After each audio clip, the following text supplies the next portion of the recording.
Halo semuanya, selamat datang kembali di video analisa harian XAUUSD bersama Amandana. Dan ini adalah analisa harian XAUUSD pada hari ini tanggal 10 Juni 2026, hari Rabu. Seperti biasa, jika kalian semua suka dengan videonya, jangan lupa like dulu videonya, subscribe bagi belum subscribe, hidupkan lonceng dan di-share ke yang lain. Oke, untuk di hari ini ya, selain kita mendapatkan kalender ekonomi yang sangat luar biasa penting pada hari ini, jadi mungkin sekiranya ada nggak yang ngambil sell ketika marketnya melakukan fake out?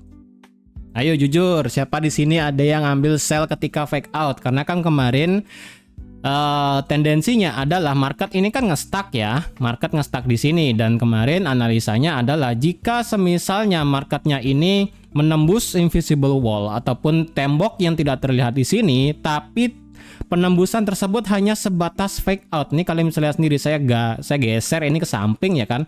Pas naik sampai ke 4360 kemudian dia drop. Inilah yang dinamakan sebagai fake out. Dia ngemakan semua liquidity di atas, yang dimana ini adalah sesi sesi Asia di sini supaya sekiranya mungkin terjadi change of character, tapi ternyata marketnya langsung ngedam ke bawah ekstrim. H1 juga tutup di bawah 4310, marketnya langsung ngedam jauh ke bawah sampai berapa nih barusan turunnya nih 4187, dan penurunan hari ini itu sudah sampai 1,5% sendiri ya. Jadi di sini mungkin ada yang ngambil sell di 4350, 4360, silahkan. Ya bukan silakan sih, lebih tepatnya selamat ya. Jujur saya pribadi tidak ada ngambil sell ketika marketnya terjadi fake out di sini, karena pribadi saya adalah menunggu marketnya retracement balik naik. Dan untuk sekarang saya hanya menyisakan satu posisi 0,01. Barusan tadi pagi sebelum saya recording di sini saya close yaitu di 4190. Berarti saya hanya menyisakan 0,01 doang dari saya open di 4465. Ya, as a disclaimer, saya tinggal sisa 0,01 lot di 4465, dan itu akan saya hold sampai ya terserah, mungkin sampai 4000 pas atau 4100 atau mungkin sampai kena break even ya, nggak tahu lah. Pokoknya saya sisakan 0,01 dan saya tidak peduli karena saya pribadi ini sudah mencapai area yang sebenarnya saya toleransikannya itu cukup ekstrim. Ya, ini sudah termasuk area yang cukup ekstrim saya toleransikan sebenarnya. Dan ini pun pergerakannya masih dalam satu kali tarikan sebenarnya. Dan juga kalau dilihat sekarang ini kan masih masuk ke dalam minggu kedua di bulan Juni. Jadi memang tendensinya di kuartal 2 adalah bearish, cuman kalau dilihat kita ngelihat itu per minggu. Minggu pertama kita sudah melihat bearish. Minggu kedua di sini kalau semisalnya ini menjadi bearish ekstrim tanpa adanya retracement naik yang mumpuni, saya worry-nya itu adalah justru di minggu ketiga dan minggu keempat marketnya bisa muter balik naik sebelum di bulan Juli akan ada kemungkinan lanjut turun lagi. Ya, jadi saya pribadi sudah 0,01 doang, sisa di 4465, sisanya sih ya udah saya biarin aja. Mungkin minggu ini, mungkin hari ini ya kan bisa dapat yang namanya swing, karena sekali lagi ya hari ini kita akan ada yang namanya data CPI. Oke. Nah, kenapa ini marketnya tiba-tiba ngedip down ke bawah ekstrim sekali? Jadi sebenarnya di sini dari segi geopolitik sih yang menggerakkan market kemarin malam. Ya, setelah marketnya ini sideways panjang ya kan dari hari Senin malam sampai di Selasa malam, selama 12 jam dia itu sideways dari sini. Ya. Selama 23 bar atau enggak 24 jam bisa dibilang ya, bukan 12 jam, sorry, 24 jam ini marketnya sideways, fake out, ambil semua stop loss liquidity, kemudian marketnya drop ke bawah ekstrim, dan itu didukung oleh Trump yang dimana mengisyaratkan adanya suatu pembelaan yang dimana di sini mana dia ya, mana dia nih ya, ini satu beritanya di sini ya. Katanya kemarin itu Iran menembak jatuh 4 helikopter ya di sini ya, yang dimana yang dimana Iran di sini menembak jatuh 4 ya di sini, one of our Apache helikopternya, sorry 1 atau 4, saya rasa sih kalau nggak salah beritanya 4 kalau nggak salah kemarin ya. Ya pokoknya itulah ya. Dan di sini dibilangnya Trump bilang ini melakukan pembalasan yang dimana melakukan self defense sih katanya kemarin di situ. Mana juga kemarin di sini ya. Oh, nggak dilihat di sini ya. Ini 1 hari yang lalu. Oke, oh nggak diliatin ya. Tapi dari segi financial juice dan juga di investing.com kalian bisa ngelihat sendiri kok sebenarnya ya. Di sini tuh ya kan. Di sini yang dimana CENTCOM declare Iran strike complete after 3 wave targeting Hormuz defense. Jadi kata-kata di sini adalah lebih ke self defense. Katanya di sini itu mana lagi Britania tuh ya, katanya ditembak jatuh ini helikopternya. Jadi apa yang dilakukan oleh Amerika hanya sebatas untuk ya pembalasan dan juga buset langsung naik dong 4210. Ya, pembalasan atau enggak bisa dibilang sebagai tindakan preventif gitu. Cuman ya itu yang ngedorong marketnya lebih berat untuk condong ke bawah jadinya ya. Ini kalau dilihat berita sekilas ya kan, kembali lagi memanas tuh US strike bagian selatan Iran setelah helikopter Apache-nya ini ditembak jatuh di dekat Selat Hormuz. Kemudian di sini second wave dan ini barusan banget berita keluar bahwa CENTCOM sudah mendeklar serangan ke Iran sudah selesai setelah 3 gelombang menargetkan pertahanan di Selat Hormuz di sini. Ya. Ini sudah komplit dibilangnya. Kemudian wah ini panjang sini ya. Jadi kalau saya mau baca semua kayaknya bakal lama. Jadi intinya di sini adalah kalau dibilang memanas lagi, yes memanas lagi. Cuman sekali lagi ya, ini kan masih sekedar geopolitik. Nggak tahu tiba-tiba entar malamnya Iran bilang itu kesalahpahaman. Kita masih lebih ke negosiasi, itu bisa muter balik lagi. Terus kalau misalnya tiba-tiba Israel bilang, oh ini adalah serangan dari Iran, kita wajib membalasnya, kayak gitu beda lagi ceritanya ya. Jadi market ngeflip itu gampang banget dari segi geopolitik. Sekali lagi ya, apapun yang terjadi di Timur Tengah itu ngefek ke semua aset, mau itu oil, US dollar, gold, komoditi, indeks dan teman-temannya. Oke, jadi ngomong dikit, aksi sedikit, door lagi, bergerak lagi marketnya. Ya, untuk hari ini secara kalender ekonomi kita akan melihat yang namanya data CPI di Amerika untuk bulan mana ini, di bulan Mei. Oke, kita cocok logi sedikit ya. Oke, sebelum saya lanjut, saya mau melihat untuk di harga minyak di bulan Mei ya. Sebentar, saya cocok logi dulu. Harga minyak di bulan Mei itu adalah start dari tanggal ini ya. 6 Mei itu tanggal 1. Oke, di harga $100 drop sampai 88, 14, 15 turun lagi. Sabtu, Minggu total berarti harga minyak selama bulan Mei ini kan darinya drop, naik dan drop, berarti lebih rendah. Jadi kalau kita cocok logi ya, karena kan kemarin ini kenapa data inflasi di Amerika ini bisa naik ke 3,8% ya kan. Kemarin itu akibat yang namanya data minyak itu sangat luar biasa tinggi. Makanya di sini kalau kita lihat data inflasinya kan langsung naik ya kan, dari 3,3 naik ke 3,8. Naiknya tuh beneran akibat dari harga minyaknya yang masih ketahan di sekitaran $100. Dan karena kemarin selama bulan Mei marketnya sudah minyaknya itu bisa dibilang sudah under $100, ya ini kemungkinan masih akan naik dari segi inflasi headline-nya yang year on year. Hanya saja berapa angkanya itu masih agak sedikit ragu-ragu sih saya bilang angkanya ya. Karena untuk di sini ya kita breakdown sendiri. Untuk masalah headline inflasi inti bulanan ini diperkirakan akan turun dari 0,4 ke 0,3, sedangkan yang inflasi inti tahunan diperkirakan naik sedikit dari 2,8 ke 2,9. Sedangkan inflasi utama bulanan ataupun headline lah bahasanya itu sedikit mix, yang dimana di sini sebelumnya 0,6 diperkirakan bisa sampai turun 0,4 atau 0,5 akibat dari, kalau sekali lagi ya bulanan itu kalau kita lihat kemarin naiknya akibat dari harga minyak. Jadi otomatis harga minyak naik, transport naik, semua harga pangan, harga bahan pokok itu naik semua. Nah, kalau misalnya di sini inflasi utama secara bulanan ini turun, berarti bisa mengindikasikan bahwa inflasi tahunan saya rasa tidak akan bergerak terlalu masif naik.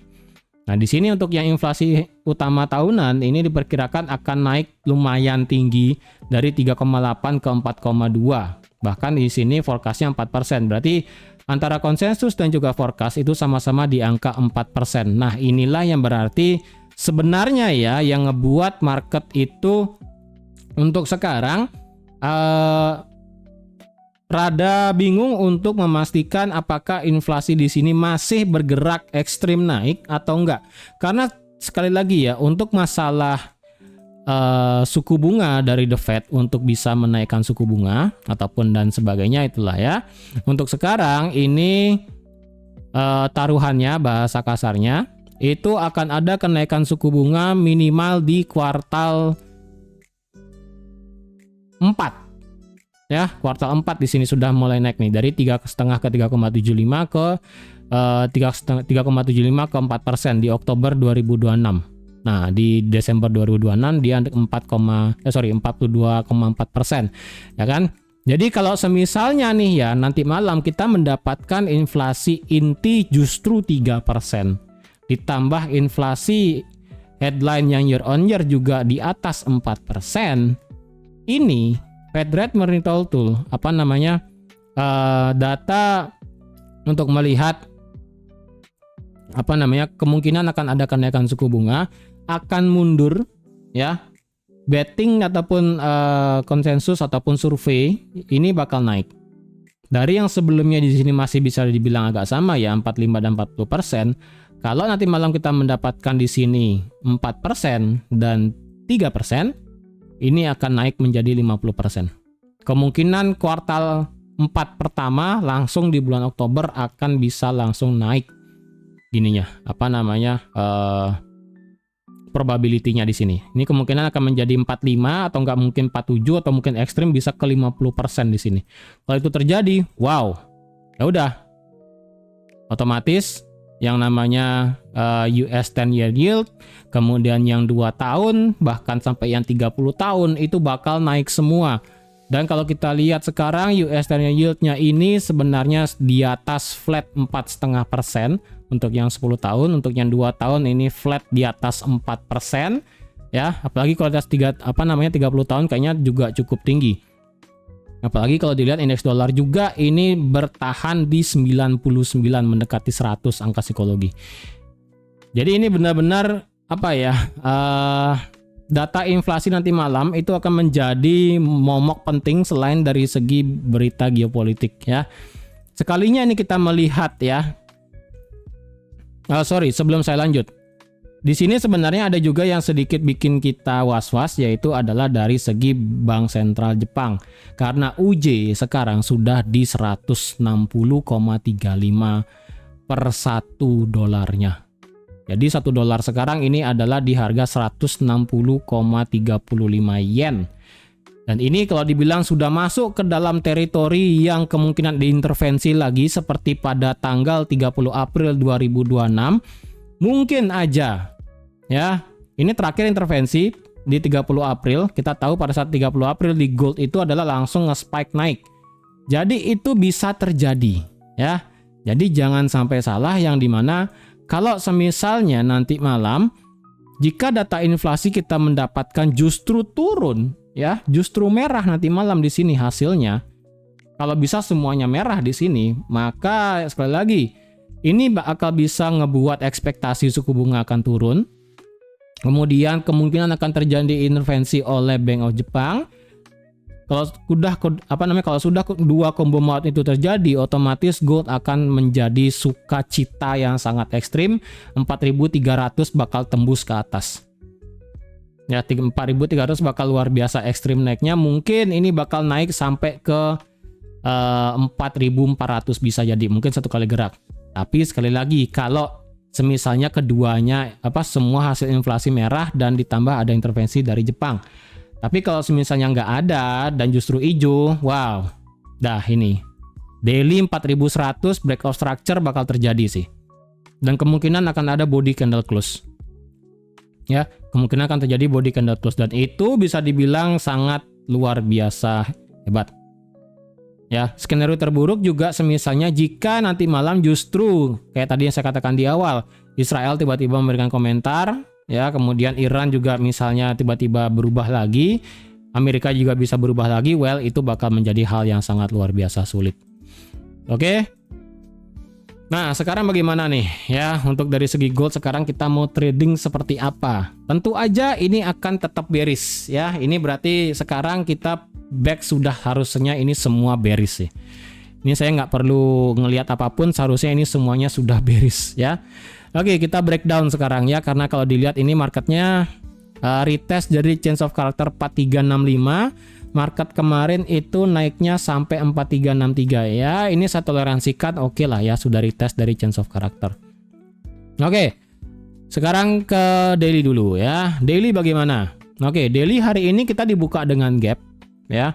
Hari ini kalau nggak salah gapnya itu mana gap hari ini ya? Oke, gapnya di sini.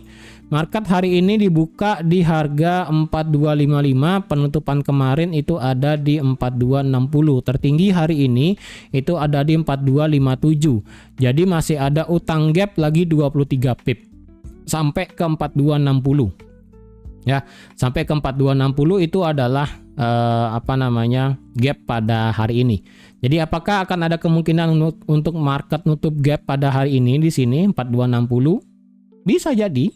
Ya, atau enggak ya udah ini marketnya bakal langsung ngedown ke bawah sampai gila gitu kalau misalnya memang dari segi data inflasi kemudian geopolitik masih memanas lagi. Oke.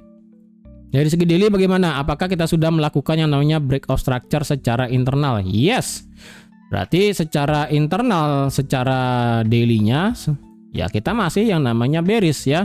Ingat, daily belumlah ngebuat lower high. Ingat ya, daily belum ngebuat lower high. Terus kalau semisalnya belum ngebuat lower high, apakah kemarin saya juga infokan yang dimana jika semisalnya marketnya tidak respect dari yang namanya channel turun di sini, ya kan? Ini kan channel turun nih, channel bearish, ya kan? Berarti ini kan disrespect dong karena dia sudah break di bawah channelnya. Iya, berarti marketnya lebih memilih untuk yang namanya respect dari classic support resistance. Seperti yang sudah saya gambar kemarin juga di sini, ya kan? Nih dua nih. Tuh, kan daily-nya kan di sini. Ya, daily-nya di sini retest, marketnya juga masuk ke dalam daily fair value gap kemarin, ya kan? Sekalinya masuk ngelibas semua stop loss, marketnya ke bawah. Jadi bayangin dari sekalinya ngelibas stop loss sampai hari ini turun sejauh 1763 pip. Ya. Dan bagaimana? Apakah saya ingin ada open trade sell lagi? Jujur saya untuk sekarang belum. Saya menginginkan market itu bergerak sehat, yang dimana sekalinya memang dia sudah drop, marketnya kalau bisa yaitu adalah membuat lower high. Ya, lower high dulu, baru ngebuat lower low. Nah itu baru enak tuh ya. Di sana baru kita bisa menginisiasi terjadinya swing sama kayak di sini ya, 4510 kayak kemarin ya kan, atau enggak di 4465 untuk dari segi time frame H4. Kalau misalnya enggak sih ya udah nggak bisa di swing, itu aja sih ya simpelnya. Ingat ya, daily itu masih di bearish, tidak berubah. Marketnya nggak buat lower high dan lower low. Oke. Marketnya masih dalam tegak lurus ngebuat lower low. Dan kalau dilihat juga hari ini marketnya sudah mateng, kena target saya di 4224 ya. 4224 yang ditarik dari sini sampai sini itu sudah kena 1618. Jadi kalau dilihat apakah potensi marketnya bisa nge-reverse atau justru tidak respect dari 1618 di 4224. Bisa jadi. Ya. Bisa jadi nih. Dan kalau dilihat sekarang juga daily ini marketnya sekarang berada di area next resistance become supportnya yang ada di 4245. Nah, di sini sebenarnya akan menjadi penentuan apakah akan menjadi breakout ekstrim pada hari ini atau tidak. Karena selagi ini jaraknya dari sini ke sini itu dekat loh ya. Cuman lagi 1000 pip doang nih ke bawah ke 4097. Kalau semisalnya ini nggak ada perlawanan sama sekali dari buyer, ini sekalinya ngedrop sih ini bakal terjadi breakout structure. Ingat, daily swing besar itu masih begini. Ya, ingat swing besarnya itu masih yang namanya low, lower high, dan lower low. Jadi ini potensial menjadi lower high dan ini adalah lower low baru, bisa jadi. Ya. Dan kalau seandainya dia itu akan terus turun ke bawah, nanti akan saya buat ya. Yang penting ini ada satu target ya di 3770. Nanti akan kita lihat bersama apakah bisa sampai sana atau mungkin marketnya memilih untuk ngebuat lower high dulu ya kan ya, supaya enak nih karena sekali lagi daily-nya ini masih tegak lurus nih. Wah, ini sangat berkele sih. Ya, daily ini masih tegak lurus ke bawah. Belum ada lower high. Jadi bayangin ya, ini seperti yang juga saya bilang di hari Jumat kemarin, dia kompresi jedar ke bawah. Seharusnya ini ada retrace naik ya kan, baru dia akan turun. Tapi kalau dilihat jika misalnya nanti data inflasinya hijau, kemudian geopolitik memanas lagi, nggak ada yang namanya teori kompresi drop retrace untuk drop lagi. Ini kemungkinan kompresi drop sampai bawah dah tuh ya, bodoh. Jadi jika terus seperti itu, apakah tidak bisa cari swing sell lagi? Ya udah sih, kalau misalnya nggak bisa ya udah, ya jangan dipaksa, itu aja. Oke, ingat daily ini kita masih dalam kondisi tegak lurus dan di sini kita ada satu minor support di 4245 dan 4245 juga sebenarnya adalah weekly resistance dari segi line chart. Oke, ini juga menjadi yang namanya weekly resistance become support di versi line chart. Karena kalian bisa lihat sendiri di sini adalah pucuk, di sini juga adalah pucuk, marketnya breakout langsung. Ya kan, dan di sini sekarang marketnya kena lagi. Nah, jika memang semisalnya marketnya memilih untuk respect area ini, maka seharusnya hari ini data inflasinya itu jelek dan marketnya itu bisa untuk melakukan retracement balik ke atas. Itu sih. Ya, jujur saya pribadi pun masih mengharapkan adanya naik ke atas, tapi bukan untuk cari buy, tetap akan cari sell ya. Simple gitu aja. Mungkin saya akan cari buy jika semisalnya kayak kemarin. Ya, minimal 15 menit dan H1 sudah bullish, baru saya akan niat cari buy. Kalau enggak ya saya nggak maksa juga. Oke, jadi kalau hari ini dengan data inflasi nanti malam kita mendapatkan body candle close di bawah 4245 minimal. Wah, ini 4100 otomatis bakal kena sih. Atau mungkin hari ini marketnya bisa langsung di bawah 4100, bisa juga. Tapi seharusnya sih Coba ya. Untuk hari ini, bentar ya, kita beranggapan lah ya. Karena untuk sampai sini ya. Oke, jika semisalnya market buka hari ini 4256, dengan dia sampai di 4100 hari ini marketnya turun sejauh minus 3,69%. Kalau berdasarkan NFP kemarin, itu penurunannya adalah 3,63%. Jadi ini make sense. Ya, NFP kemarin market buka dan drop itu sejauh minus 3,63%. Untuk hari ini data CPI nyampe 4100 di harga 4100 ya kan. Sampai minus 3,69%. Saya rasa ini juga bisa terjadi hari ini. Ya, jadi ini tidak menjadi masalah karena ini masih under 4% juga. Ya, masih under 4% berarti. Jadi ini masih bisa terjadi nih ya. Antara di sweep atau body candle close. Oke.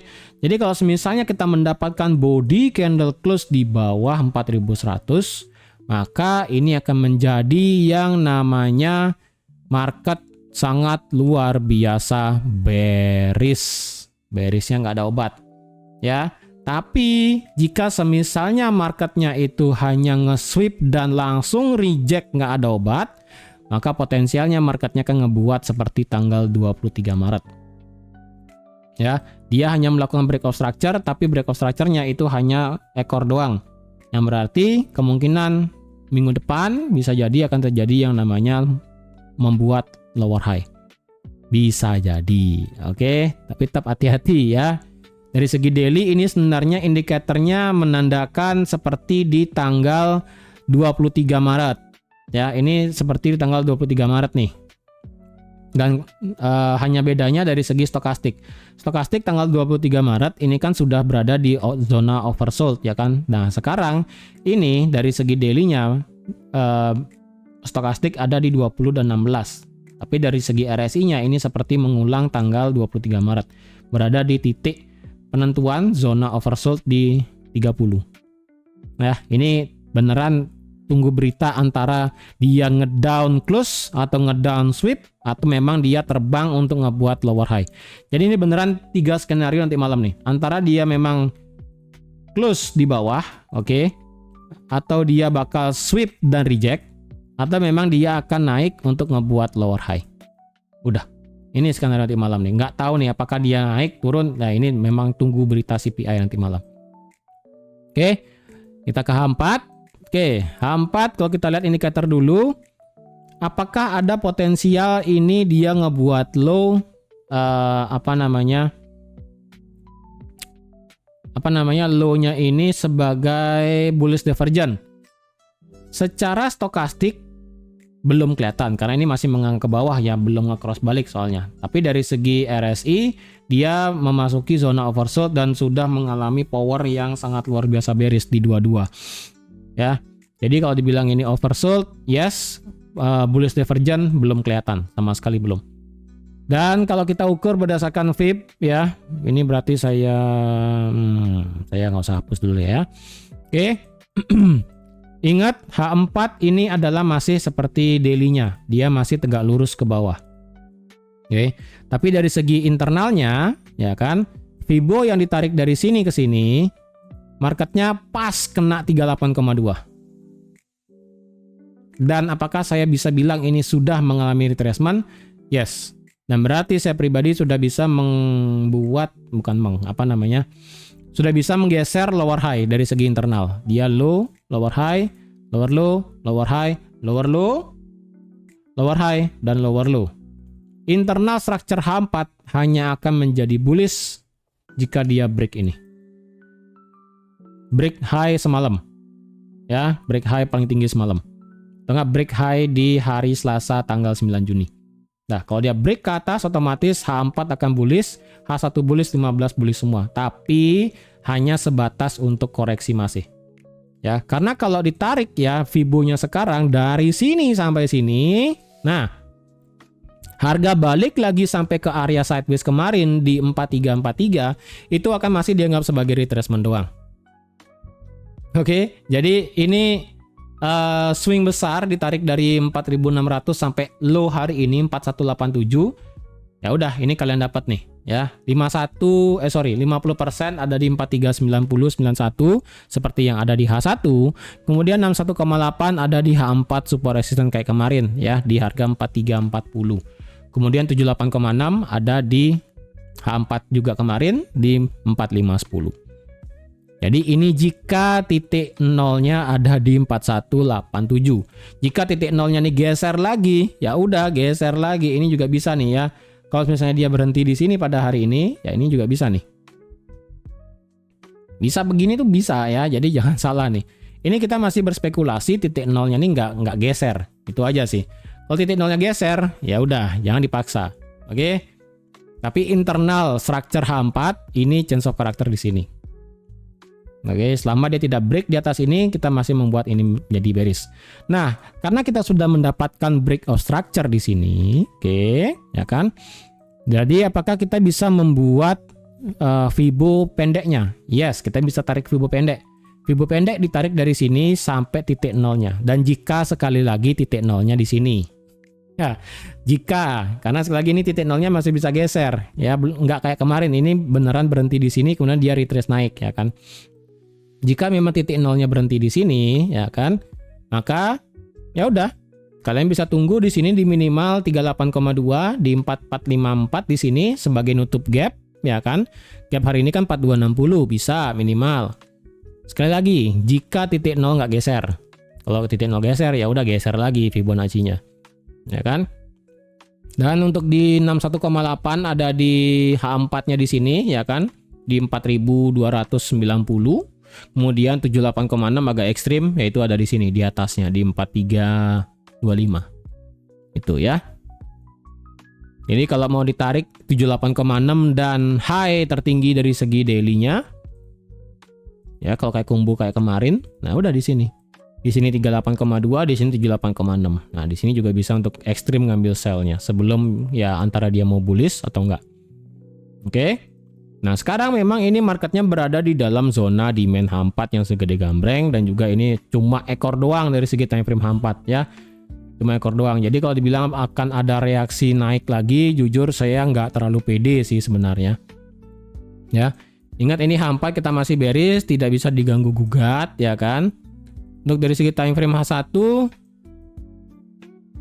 ya, ini H1 kita bisa bilang menjadi inducement ya, ini change of character dan juga inducement.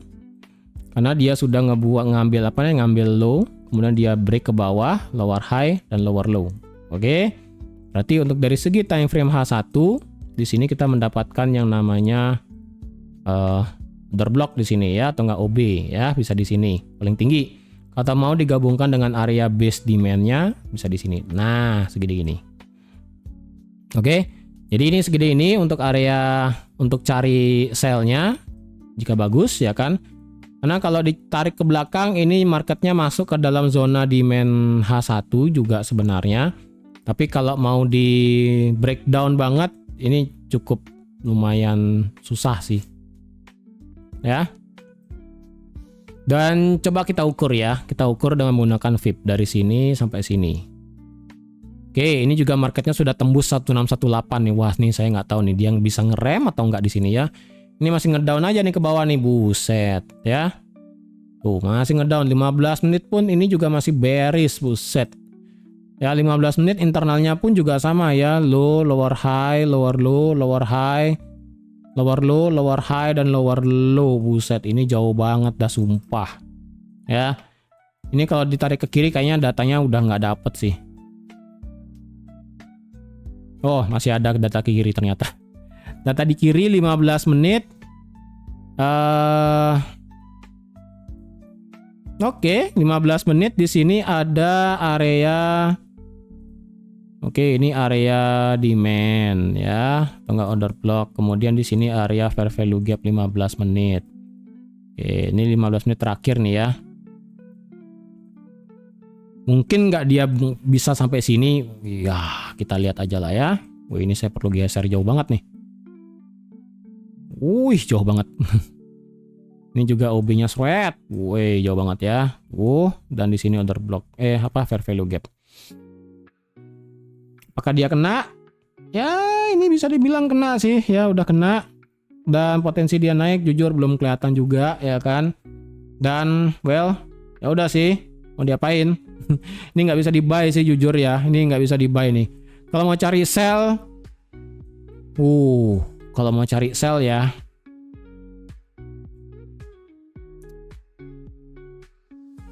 Ya, kalau kalian mau cari buy mungkin cari konfirmasi aja lah ya. Konfirmasi cari buy. Even ini M1-nya pun ini kita bearish nih. Even M1, M3 ini kita juga bearish. Buset, ini semua time frame bearish ya. Mau dari paling gede sampai paling kecil ini semua bearish. Jadi jangan dilawan sini, hati-hati aja. Oke? Bukannya nggak bisa nge-buy, cuman kita lebih baik menunggu untuk bisa cari sell. Itu aja sih. Oke? Jadi kalau mau cari sell, tunggu ini marketnya balik ke 4250 ya, paling bagus banget tuh untuk retest dari drop base dropnya. Sebentar, terakhir ya sebelum saya tutup. Coba kita ukur drop base dropnya. Drop base drop. Oke, ini bisa turun sampai 41. Oke, sebentar. 4145 berarti 41. Ya, 4150 lah ya. 4150 sampai 4145 di sini. Jadi kalau ada yang ngide untuk cari buy ya di sini. Kalau ada yang ide cari buy di sini ya di 4150 dan 4145 karena ini target dari 1:1 drop base drop dari segi time frame H1. Oke. Kalau misalnya ini masih belum nyampe dan marketnya balik muter ya kan, balik muter, ya enak. Kita tunggu marketnya ke sini, terjadi konfirmasi, nanti kita bisa cari sell target sampai sini. Itu aja, atau enggak ya udah targetin sampai break of structure di sini sampai 4100. Lewat dari 4100 besok kita analisakan ulang ya. Besok saya bersihin ini chartnya. Kalau misalnya hari ini marketnya tutup di bawah 4100, besok analisa target terjauh. Oke? Untuk nanti malam, kalau misalnya saya bisa live di Discord, nanti akan saya live di Discord. Kalau misalnya enggak, ya sorry to say ya. Karena nanti malam kayaknya agak sibuk. Jadi tunggu aja lah. Oke, jadi sekian dulu untuk analisa XAUSD pada hari ini. Terima kasih sudah nonton video sampai habis. Terima kasih juga sudah like, share, dan subscribe seperti biasa. Dan sampai jumpa lagi di analisa harian XAUSD selanjutnya. Bye-bye.